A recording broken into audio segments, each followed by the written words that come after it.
Tetori është caktuar si muaji i ndërgjegjësimit për kancerin e gjirit në të gjithë botën, për të rritur vëmendjen dhe mbështetjen për sensibilizimin, zbulimin e hershëm, trajtimin si dhe kujdesin paliativ të kësaj sëmundjeje. Informacionet në lidhje me kancerin e gjirit jepen çdo vit për të rritur ndërgjegjësimin për parandalimin dhe zbulimin e hershëm të kancerit të gjirit te gratë dhe vajzat në të gjithë globin. Ibrahim Avdia, mjeku kirurg i njësisë së kirurgjisë onkologjike dhe terapisë intensive, u bën apel grave dhe vajzave për kryerjen e ekzaminimeve mamografike. Të dashura gra dhe vajza, sot është 1 tetori, muaji i sensibilizimit të luftës kundër kancerit të gjirit. Ju bëj thirrje që të vini të shfrytëzoni të gjitha mundësitë për të bërë ekzaminimet mamografike dhe ekografike dhe çdo vizitë tjetër në të gjitha institucionet shëndetësore, qofshin këto ambulanca, mamografi të lëvizshme, qendra spitalore, qendra terciare, për të bërë një diagnozë sa më të hershme. Diagnostikimi i hershëm është baras me jetë. Kanceri i gjirit kur diagnostikohet e hershëm është mbi 90% të rasteve i shërueshëm. Diagnoza e hershme dhe ekzaminimet histopatologjike, testet biomolekulare që themi ne, bëjnë që të realizojmë trajtimin sa më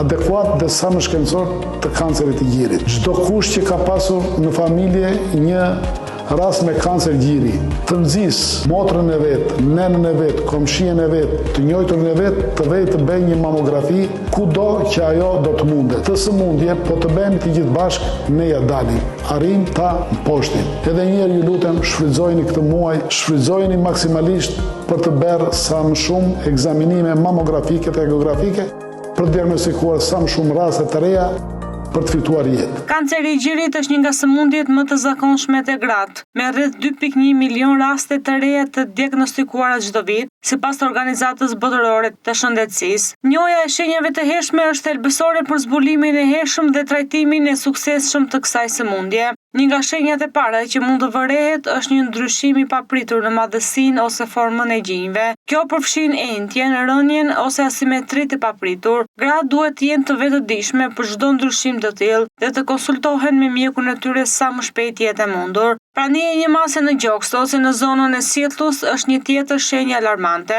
Këto masa shpesh janë të forta dhe mund të jenë të palëvizshme ose të lëvizshme në lëkurë. Një vetë ekzaminim i rregullt mund të ndihmojë në identifikimin e këtyre ndryshimeve në një fazë të hershme. Kanceri i gjirit është një tumor që zhvillohet nga qelizat e vetë gjirit. Kanceri i gjirit është rritja jashtë kontrollit dhe përhapja e qelizave jo normale të indit të gjirit. Këto qeliza grumbullohen dhe formojnë një tumor i cili shtyp, përhapet dhe shkatëron indin normal të gjirit. Pa mjekim, këto qeliza përhapen në pjesët fqinje e më pas në të gjithë trupin.